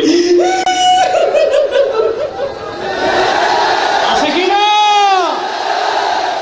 আমার আল্লাহ রাব্বুল আলামিন আসমান থেকে ওহী করবেন না, এখন বন্ধ হয়ে গেছে, কিন্তু ওহী নামানোর যদি সিস্টেম থাকতো, আমার আল্লাহ আসমান থেকে ওহী নামায় বলতো, ও আমার টাউট হাজি, কিয়ামত পর্যন্ত তুমি যদি এই কাবার চত্বরে হজ করতে আসো আর কানতে কানতে যদি কাবার চত্বরে তুমি বন্যাও এনে ফেলো, আমি আল্লাহ তোমাকে জানাই রাখলাম, সেই মানুষেরা বান্দার হক নষ্ট করবে, বান্দার হক নষ্টের গুনাহ আমি আল্লাহ মাফ করব না।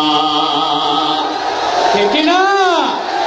আপনি তাহাজ্জুদের নামাজ পড়েন আর 5 ওয়াক্ত নামাজ পড়েন আর যাই করেন, আপনি যদি সাধারণ নির্বিশেষে কোন একটা মুসলমানকে যদি অন্যায় ভাবে আপনি ফাঁসান, অন্যায় মামলা দেন, অন্যায় অত্যাচার করেন, অন্যায় ভাবে সম্পদ দখল করেন, অন্যায় ভাবে গ্রেফতার করেন, গ্রেফতার করার পরে মামলা দেন, কোন মামলাই নাই আগে, তাহলে আল্লাহ রাব্বুল আমিনের কাছে ওই দিন যায় ধরা খাওয়া লাগবে না? বছর বছর উমরা কাজে দিবে না? এই জন্য যারা উমরা করতেছি বেশি, আমরা আর হজ করতেছি, সবার আগে আমাদেরকে শুধরাতে হবে, ঠিক না? আল্লাহ বলবো, ও হুজুর সাহেব তুমি তো সাংঘাতিক ওয়াজ করছিলে, আল্লাহর হক বান্দার হক, আর বাড়িতে যাওয়ার পর বউয়ের সাথে তোমার কথাই ঠিক থাকে না, আসো হুজুর তোমারে আগে কিনা দেওয়া হোক, কথা ঠিক কিনা? এই জন্য প্রিয় ভাইয়েরা, আল্লাহ রাব্বুল আমিনের কাছে বাঁচতে হলে দীর্ঘসূত্রিতার মধ্যে যাওয়া যাবে না। পাপ করেছি এক্ষুনি আল্লাহর কাছে স্বীকার করে আল্লাহর কাছে ফেরত যে বান্দা আসবে, আল্লাহ ওই বান্দাকেই ভালোবাসেন, ঠিক না? তাহলে আলো হারাবার দ্বিতীয় কারণ আপনাদের মনে থাকবে দীর্ঘসূত্রিতা। দীর্ঘসূত্রিতা, পাপ করার পরে অপেক্ষা করতেছে, এই তো সুযোগ আসলো, আগামী রমজান, হজ পার হলে, বুধবার থেকে সামনে মাহফিলে, আরেকটু বড় হলে, 25-30 বছর বয়স হলে, বলে কিনা? কতগুলো মুরব্বী পর্যন্ত আজ পর্যন্ত মুখে দাড়ি রাখে নাই, মনে হয় ভাব দেখে উনি বোধহয় আরেকবার বিয়ে করবে। জিজ্ঞাসা করা হয় কি ব্যাপার, এখনো পর্যন্ত রাখলেন না কে ভাই? যুবক 30 বছর 35 বছর ধরে মানলাম, আপনি তো 60 বছর, তাও মানলেন না কেন? বাবা আমাদের বাড়িতে একটা নিয়ম আছে বাবা, আমার দাদা আমার বাপ সবাই 85-র নিচে কেউ মারা যায়নি, সেই হিসাবে কিন্তু আমার এখনো বয়স হয়নি। চিন্তা করছে কি বড় ধান্দাবাজ এইটা, প্রিয় ভাইয়েরা। সুতরাং এই কথা কখনো বলা যাবে না। ইবাদত করার ক্ষেত্রে, আল্লাহ মানার ক্ষেত্রে দীর্ঘসূত্রিতা করা যাবে। তাহলে 2 নম্বর কারণ এইটা, প্রিয় ভাইরা। এবার 3 নম্বর কারণটা দেখেন তো আল্লাহ কি বলছেন।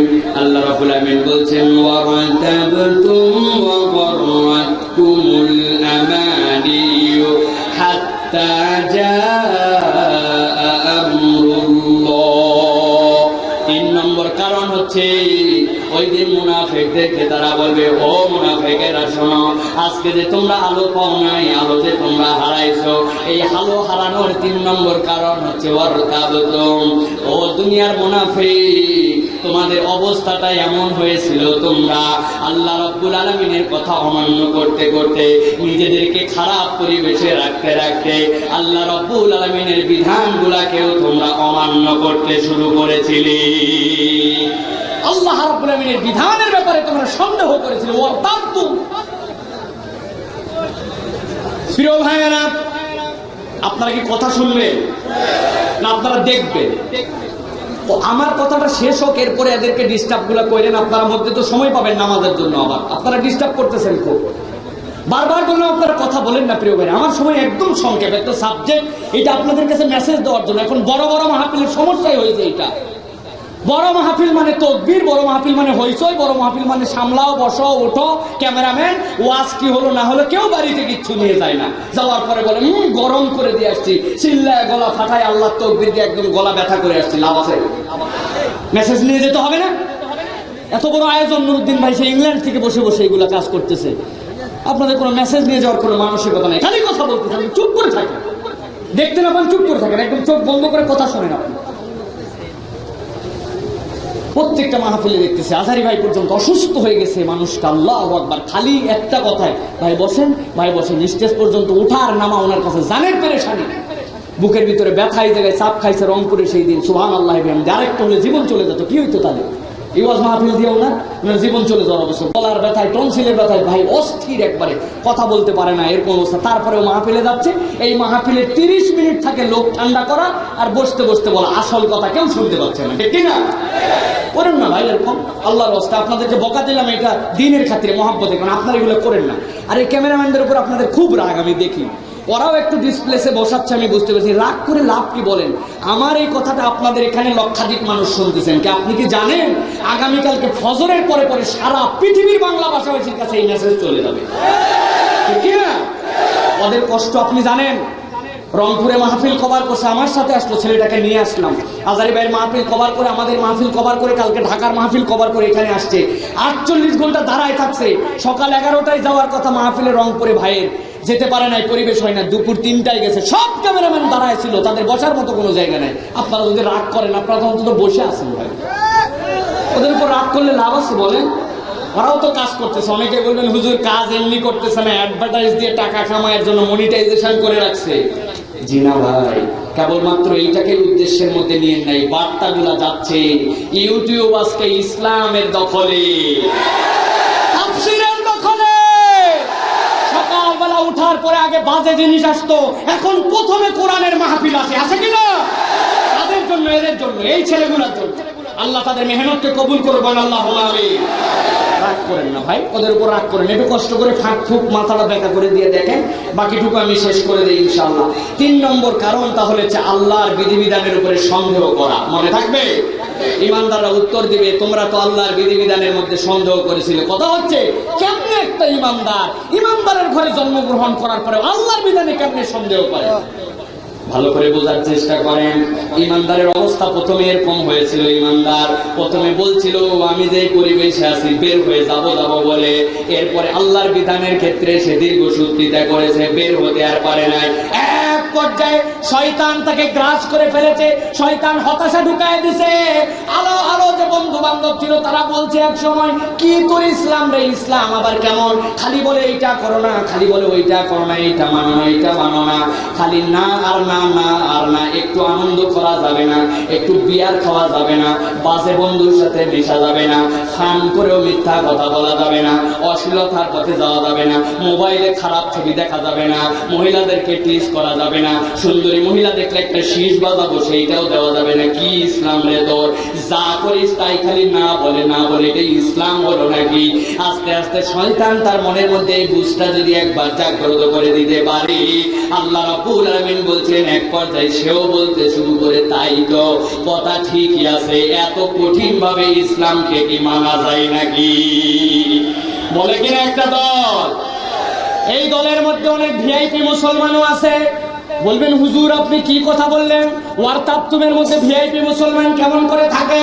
বাংলাদেশ সহ তাবৎ পৃথিবীতে এরকম কোটি কোটি মুসলমান আছে যারা নামাজ পড়ে, যারা রোজা রাখে, যারা হজ করে, যারা যাকাত দেয়, কিন্তু তাদের কাছে যদি বলা হয় আসেন আমরা জীবনের শুরু থেকে শেষ দিন পর্যন্ত সব জায়গাতেই আমার আল্লাহর বিধান অনুযায়ী চালায়, সাথে সাথে তারা বলে সব চলতে পারে, কিন্তু দেশ রাজনীতি কখনো আল্লাহর নিয়মে চলা সম্ভব না। বলে কিনা? ইমানদাররাই বলে। প্রিয় ভাইরা, দুইটা প্রেক্ষিত আপনাকে মনে রাখতে হবে। আল্লাহ রাব্বুল আলামিন সাধারণ উদাহরণ, কমন, সব আলেম ওলামা দেন, আপনি বুঝেন। আল্লাহ বলছেন চোরের জন্য একটা বিধান আমি আল্লাহ দিলাম, দিয়েছেন কিনা? জেনাকারীর জন্য আল্লাহ একটা বিধান দিয়েছেন কিনা? এখন বাংলাদেশে, আমাদের রাষ্ট্রে, আমাদের দেশে এখন ইসলামের সেই দণ্ডবিধি কায়েম নাই, না থাকতে পারে। যেদিন কায়েম হবে সেই দিন সেটা বাস্তবায়ন হবে, তাতে আপত্তি নাই। কিন্তু কোন মানুষ যদি ইমানের মধ্যে ঝামেলা করে ফেলে যে বাস্তবায়ন করা নাই, করতে পারছি না, তার মানে এই বিধান বোধহয় চলে না, এই বিধান লাগে না, এই বিধান না মানলেও আমাদের দিন দুনিয়া চলে। কোন ইমানদার যদি এই কথা বলে সাথে সাথে সে ইমান থেকে বের হয়ে যাবে, ঠিক না? আপনাকে স্বীকার করতে হবে। পারছি না আমরা, সেটা ভিন্ন কথা। আমার আল্লাহর বিধান দেওয়াটাই সর্বশ্রেষ্ঠ।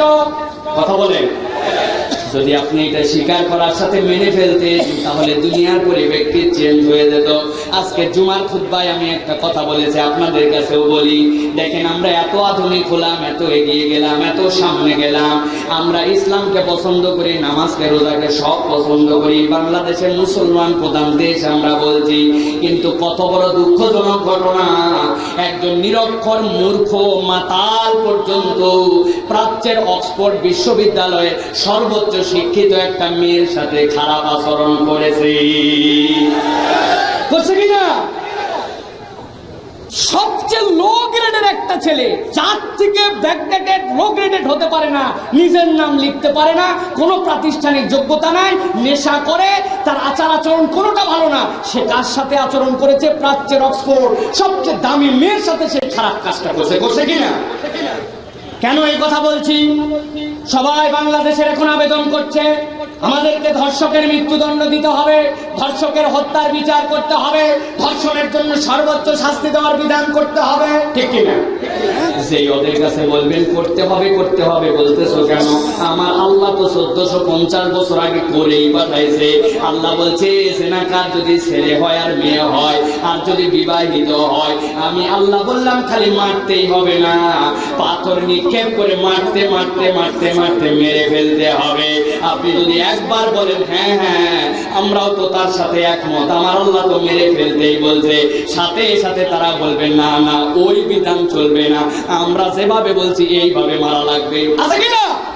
ওরা কারা? বেনামাজি, ওদের সবার নাম নরেন, দরেন, হরেন, তাই মনে করছে। ওরাও ইমানদার, ওরাও মুসলমান, কিন্তু আল্লাহর বিধান বলার সাথে সাথেই বলে ওইটা চলে না, ওইটা ব্যাকডেটেড।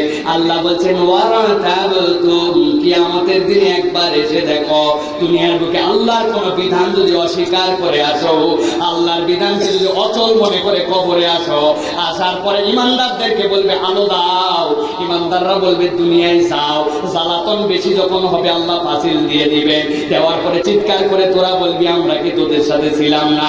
ইমানদার বলবে ছিলি ছিলি ছিলি, তবে আলো না পাওয়ার কারণ হচ্ছে না জেনে না বুঝে অনেক সময় আল্লাহর বিধানকে অস্বীকার করেছিলি। এরকম কি মুসলমান আছে ভাই? আমরাও অনেক সময় এরকম মুসলমান হয়ে গেছি ভাই। হাজী সাহেবের বাড়িতে ছেলের বিয়ের যে প্রোগ্রাম হয়, উফ, আগে 6 দিন পরে 5 দিন নাচে গানে, চেয়ারম্যান সাহেবের কাছে রিপোর্ট আছে, গানটা কি বন্ধ করা যায় না? আমরা অত্যাচারিত হয়ে গেলাম, বলে কি না? এলাকায় হয়তো নয়, আমাদের ঢাকায় এটা এখন মারাত্মক আকার ধারণ করছে। ইজাব আর কবুল এই দুটার মধ্যে ইসলাম, বাকি কোথাও ইসলাম নাই। আছে কিনা এরকম বিয়ে? আছে কিনা? খালি আছে ভাই। প্রিয় ভাইয়েরা, হাজী সাহেবের ছেলের বিয়ে, মেয়ের সাথে বিয়ে দিচ্ছে। হাজী সাহেব চিন্তা করছে কিছু না নিলে কেমন করে হয়, কিন্তু আমি যে অবস্থায় আমি কেমনে বলি? বিআই সাহেব এসে বলছে কিছু দেওয়া লাগবে নাকি? বলছে না, এইগুলো কথা আমি বলতে পারবো না, আমার মেয়ের জামাই আছে, ওদের সাথে কথা বলে নেন।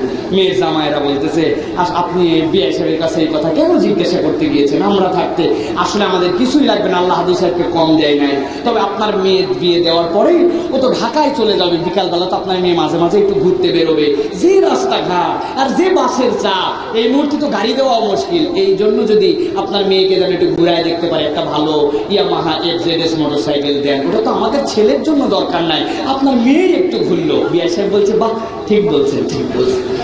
গ্রাম থেকে যাবে শহরে, যাওয়ার পরে ওই জায়গাতে প্রত্যেকদিন রান্না যদি করে, তরুণ মেয়ে রান্না করতেই তোর সময় নষ্ট হয়ে যাবে সব। রান্নাটা যেন কম করা লাগে, আপনার বাড়ি আমার বাড়ি থেকে যেন পাঠানো যায়, এই জন্য স্যামসাং এর ভালো একটা যদি রেফ্রিজারেটর দেন, আমাদের ছেলের লাগবে কিন্তু আপনার মেয়েরই লাগবে। ঠিক বলছেন আপনি, আসলেও তো আমি তো আগে খেয়াল করি নাই। 3 নম্বরে বলছে এই যে আপনার ছেলে সারাদিন অফিস আদালত থাকবে, ও যে কটকটি মটকটি দেখবে, ছোট এটাতে দেখে মজা পাওয়া যায়, একটা বড় LCD যদি থাকে, ভালো করে দেখলো, খেলা টেলা দেখলো, এই দেখে একটু সময় পার করবে। বিআই বলতেছে যে আলাইছি আপনাদের কিছুই লাগবে না, সবই আমার মেয়ের জন্য লাগবে, আমি দেওয়ার চেষ্টা করব। আছে কিনা? যৌতুক আছে? আমি বলি ভাই, আপনি কুত্তার গু খান, শুয়োরের গু খান। বলবেন হুজুর কি বললেন আপনি? শুয়োরের গু খান? বলেন শুয়োরের গু খাওয়ার গুনাহ কম। কেমন করে? শুয়োরের গু খাওয়া বলেন তো হালাল না হারাম? হারাম। সবাই একমত মনে হয় না। শুয়োরের গু হালাল না হারাম?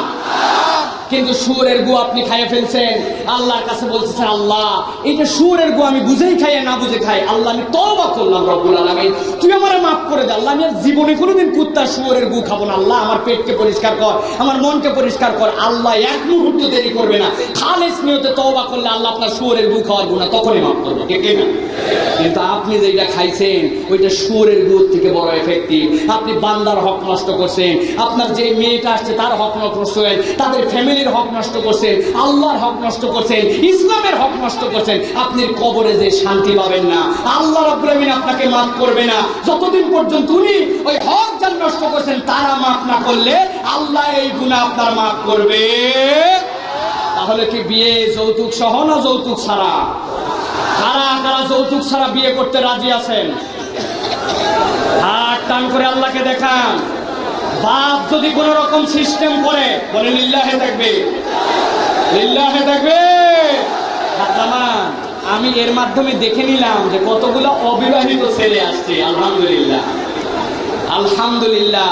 বাপ যদি কোনো ধানা পানাই করে, স্টেট বাপকে বলে দিবেন যে আমি আপনার সাথে নাই আব্বা, আপনি মেহেরবানি করে আমাকে মাফ করেন, আপনি আল্লাহর ওয়াস্তে এই সম্পর্ক থেকে আমাকে বের করেন, যদি কিছু লাগে তুমি আরেকটা বিয়ে করে তুমি যৌতুক খাও, তোমার ছেলে যৌতুকের বিয়ে করতে রাজি নাই, ঠিক কিনা?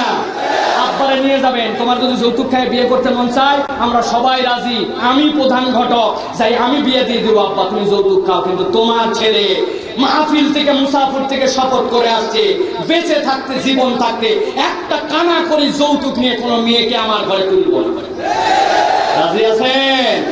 আল্লাহ কবুল করে বলেন আল্লাহুম্মা আমিন। তাহলে 3 নম্বর কারণ মনে থাকবে আপনাদের। 1 নম্বর কারণটা আবার বলে দেই আপনাদের কাছে, নিজেরাই নিজেদেরকে পরীক্ষার মধ্যে ফেলেছে, আলো না পাওয়ার কারণ 1 মনে আছে। 2 নম্বর কারণ হচ্ছে তারা দীর্ঘসূত্রিতার জীবনযাপন করেছে। 3 নম্বর কারণ হচ্ছে তারা আল্লাহর বিধানকে আস্তে আস্তে করে অস্বীকার করতে শুরু করেছে, বুঝতেই পারে নাই যে আল্লাহর বিধানকে অস্বীকারের মধ্যে চলে গেছে। 4 নম্বর কারণ আল্লাহ রাব্বুল আমিন বলছেন, গররাতকুমুল আমানিয়্যু হাত্তা জাআ আমরুল্লাহ ওয়া গররাকুম বিল্লাহিল গরুর। আল্লাহ বলছেন, ও ইমানদার রে, তোরা জানাই দে মুনাফিকদেরকে তাদের 4 নম্বর আলো না পাওয়ার কারণ কি। আজকের ময়দানে আলোর ছড়াছড়ি, কিন্তু তাদেরকে বাউন্ডারির মধ্যে ঢুকায় দেওয়া হয়েছে। দেওয়ার পরে তারা আলো পায় না। আলোটা কেন হারাইলো? আলো না পাওয়ার কারণ কি? আল্লাহ বলছেন 4 নম্বর কারণ হচ্ছে গররাতুকুমুল আমানিয়্যু। ওই মানুষগুলো একটা অলীক কল্পনার পিছে ছুটেছে। অলীক একটা কল্পনা তাদের, অলীক তাদের একটা ধারণা, দুনিয়ার বুকে যা পাইছে আরো চাই, আরো চাই, আরো চাই। অলীক অলীক অলীক, একটা বাড়ি আছে আর একটা বাড়ি লাগবে, একটা গাড়ি আছে আর একটা গাড়ি লাগবে, আমার অমুক মানুষের মতো লাগবে, তমুক মানুষের মতো লাগবে। এই যে অলীক কল্পনা, রঙিন ফানুষের দুনিয়া বানাইছে। এই রঙিন ফানুষের দুনিয়া বানার কারণে আল্লাহ রাব্বুল আমিন তাদের অন্তর থেকে 2টা বিষয় তুলে নিয়েছেন। 1 নম্বর বিষয় হচ্ছে ওই মানুষগুলা দুনিয়ার বুকে যখন ছিল তাদের জান্নাতের আকাঙ্ক্ষা চলে গেছে, আর আল্লাহ রাব্বুল আমিনের সামনে দাঁড়াতে হবে এই ভয় তাদের অন্তর থেকে চলে গিয়েছে। যাওয়ার পরে খালি তারা অলীক একটা স্বপ্নের পিছে ছুটতে শুরু করেছিল। কিন্তু আমরা যারা ইমানদার ছিলাম, আমাদেরকে আমার আল্লাহ যা দিয়েছিল তাতে কেবল সন্তুষ্ট হয়েছিলাম না, আমরা আল্লাহর ফজলে আমাদের নিচের মানুষের দিকে তাকায়া তাকায়া আমার আল্লাহ যা দিয়েছে তার জন্য রব্বুল আলামিনের কৃতজ্ঞ ছিলাম। সুবহানাল্লাহ। এই জন্য যুবক, লাস্ট কথাটা আপনাদের কাছে বলে দেই, যখনই মন খারাপ হবে, যখনই মন যাবে আমার বন্ধুর তো এরকম একটা বাইক আছে, আমার যদি এরকম হইতো, বাপ আপনার দেওয়ার হয়তো সামর্থ্য রাখে না, আপনার আব্বার হয়তো সেই তৌফিকটা নেই, কিন্তু তারপরেও মন চায়, প্রেসার দেয়। আল্লাহ নবী বলছেন এই মনকে যদি নিয়ন্ত্রণ করতে যাও সবাই, আল্লাহ রাব্বুল আমিন বলছেন নিয়ন্ত্রণ করার পদ্ধতি হচ্ছে, রাসূল শেখাচ্ছেন, তুমি তোমার নিচের দিকে তাকাও, নিচের মানুষের দিকে তাকাও। আমার আল্লাহ আমাকে 2টা চোখ দিয়েছেন, পৃথিবীতে এরকম শত মানুষ আছে যাদের 2টা চোখ নাই, এই দুনিয়াটা তারা দেখতে পারে না, ঠিক না? আমাকে আল্লাহ রাব্বুল আলামিন অন্ততপক্ষে আমার বাড়িতে ভাত খাওয়ার ব্যবস্থা করেছেন। দুনিয়াতে এমন মানুষ আছে এখন দুপুরবেলা হাত পেতে পেতে ছায়েল হয়ে হয়ে কোথাও থেকে খেয়েছে, রাত্রে কি খাবে এখন পর্যন্ত সেই দুশ্চিন্তা তার মন থেকে যায় না। আমার আল্লাহ তো আমাকে সেই দুশ্চিন্তায় রাখে না, ঠিক না? সুতরাং যুবকেরা, অলীক স্বপ্নের পিছে ছুটা যাবে না, বাস্তব স্বপ্নের পিছে ছুটতে হবে। ইসলাম স্বপ্ন দেখতে বলেছে, ইসলাম আপনাকে আগায় যেতে বলেছে, ইসলাম যুবকদেরকে স্বপ্ন পর্যন্ত দেখিয়েছে, কিন্তু সেই স্বপ্নটা কি? দুনিয়ার ক্ষণস্থায়ী জীবনে জিন্দেগি তোমার এমন ভাবে গঠন করো, এই জীবনটা আল্লাহর পথে এমন ভাবে চলাও, এই জীবন শেষ হতে দেই, কিন্তু কবরে যাওয়ার আগে আল্লাহ তোমাকে জান্নাতের ঘোষণা দিয়ে কবরে পাঠাবে। সুবহানাল্লাহ। কবরে যাওয়ার আগে আমরা ঘোষণা নিয়ে কবরে যাব। অনেকের আমাদের ধারণা কবরে যাওয়ার পরে, পরকালের পরে, তারপরে মনে হয় আমাদের কি হবে না হবে। জি না ভাই, দুনিয়ার থেকে আল্লাহ রাব্বুল আমিন এটা দেখিয়ে আপনাকে আমাকে কবরে নেন। একটা লাস্ট উদাহরণ দিয়ে শেষ করি, ভালো করে বুঝেন। হঠাৎ করে আপনাদের এলাকায় দেখছেন একটা প্রাডো গাড়িতে করে একজন সুন্দর মানুষ আসছে, হাতে একটু ফুল নিয়ে আসছে। আসার পর একটা ছেলেকে বলছে, বাবা এখানে তোমাদের এখানে আব্দুর রহিম মাস্টার সাহেবের বাড়ি কোথায়? লোকজন দেখছে, বাপরে বাপ, গাড়ি যেরকম দেখতে সেরকম সাজা, পোশাক সুন্দর, বলে এই পাশেই তো আমাদের স্যারের বাসা। তাই নাকি?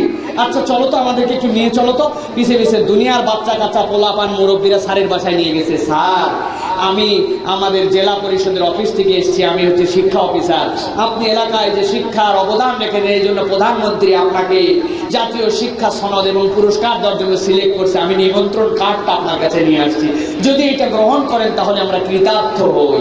বলুন তো, এইরকম একটা দামি গাড়িতে করে সুন্দর পরিবেশে গোলাপ ফুল অন্যান্য উপঢৌকন নিয়ে যদি নিমন্ত্রণ করতে আসে, এইটা কি দুঃসংবাদ হয় না আনন্দের সংবাদ হয়? আপনার মনে শুনতে পাচ্ছেন না, না ভাই? না বিরক্ত হয়ে গেছে? তাহলে এটা কি দুঃসংবাদ না সুসংবাদ? সুসংবাদ। আকার আকৃতি পরিবেশ দেখলেই বোঝা যায়। হঠাৎ করে আবার দেখছেন কোথা থেকে র‍্যাব 4 এর একটা গাড়ি আসছে, আসার পর অস্থির এলাকার ছেলেপেলে যেগুলো বদমাইশ ছিল আগেই পালাতে পালাতে দৌড়, একটারে খপ করে ধরে পালাইছে। সলিম খানার বাড়ি চিনিস? কয় না স্যার আমি চিনি না। দিছে এক থাপ্পড়, পেশাব করে দিছে, দিয়ে বলছে চিনি না। চিনবি না মানে এলাকায় তুই থাকিস? সাথে সাথে ধরে নিয়ে গেছে, চল সলিমকে ডাক। ওর কাছে যাওয়ার আগে খবর আসছে র‍্যাব চারিদিকে গ্রেফতার করার জন্য চলে আসছে। বেচারির দরজা বন্ধ, জানলা দিয়ে পালায় দৌড় মারছে। যাওয়ার সময় জানলার শিখের সাথে লুঙ্গি আটকায় গেছে, লুঙ্গি নাই, দৌড় দিছে। কি বেইজ্জত চিন্তা করেন, বেইজ্জতের বেইজ্জত। দুইটা অবস্থা, যে র‍্যাব আসলো ওরে ধরার জন্য মারার জন্য, এই যে এলাকায় একটা ত্রাস হয়ে গেল। বলেন তো এটা কি তার জন্য আনন্দের সংবাদ না দুঃসংবাদ? দুনিয়ার মানুষ কবরে যাওয়ার আগে তারা ঈমানকে মজবুত করে আল্লাহর পথে চলে যাবে। আল্লাহ রাব্বুল আমিন যখন আপনার জান কবজ করার জন্য ফেরেশতা পাঠাবেন, কবর অনেক দূর, মিজান হাসর অনেক দূর, কিন্তু আল্লাহ এমন আদরের সম্মানের ফেরেশতা পাঠাবেন, বান্দা ফেরেশতাকে দেখলে আর ফেরেশতার অ্যাপ্রোচ দেখলে জান কবজের আগে বান্দা বুঝে ফেলবে তার যাওয়ার জায়গা জান্নাত। সুবহানাল্লাহ। আরেকটা শ্রেণী থাকবে তাদেরকে এমন ফেরেশতা পাঠানো হবে, আমার বানানো কথা বলছি না, আল্লাহ নবী বলছেন, তারা আসার পরে যখন জানটাকে ধরতে যাবে, জান শরীরের মধ্যে ঘুরতে শুরু করবে, নখের মাথা পর্যন্ত চলে আসবে, চোখ বিস্ফোরিত হয়ে যাবে, জিহ্বা বেরিয়ে যাবে, গড় গড় গড় গড় করতে অস্থির হয়ে যাবে। মৃত্যুর আগে এসে বুঝতে পারবে যাওয়ার জায়গাটা, পরিণতির জায়গাটা বড় ভয়াবহ। আমাকে যেই ফেরেশতারা জান নেওয়ার জন্য আসে, এরা ওই আনন্দদায়ক নয়, এদের চেহারাগুলাই বড় মারাত্মক। এই জন্য এমন জিন্দেগি দুনিয়ার থেকে গঠন করে যেতে হবে, দুনিয়া থেকে কবরে যাওয়ার আগে ফেরেশতা যখন আপনার আমার কাছে আমলনামা নিয়া যখন বিচার করার শেষ মুহূর্তে চলে আসবে, আমলনামা ক্লোজ করে দিবে, এখন তোমার জান কবজ করা হবে, ওই সময় যেন আমাদের জবানে জারি হয়ে যায় লা ইলাহা ইল্লাল্লাহু মুহাম্মাদুর রাসূলুল্লাহ সাল্লাল্লাহু আলাইহি ওয়াসাল্লাম। আমরা তাহলে সেই পথে চলতে রাজি? আমি যা বুঝাতে চাইছি আপনাদের কাছে এই সীমিত সময়ে মোটামুটি আপনারা বুঝতে পেরেছেন। ওয়ামা আলাইনা ইল্লাল বালাগ। আল্লাহ আমাদের সকলের আশা আশাকে কবুল করে নেন, বলেন আল্লাহুম্মা আমিন। সুবহানাল্লাহি ওয়া বিহামদিহি, সুবহানাকাল্লাহুম্মা বিহামদিকা, আশহাদু আল্লা ইলাহা ইল্লা আনতা, আস্তাগফিরুকা ওয়া আতুবু ইলাইক। আসসালামু আলাইকুম ওয়া রাহমাতুল্লাহি ওয়া বারাকাতুহু।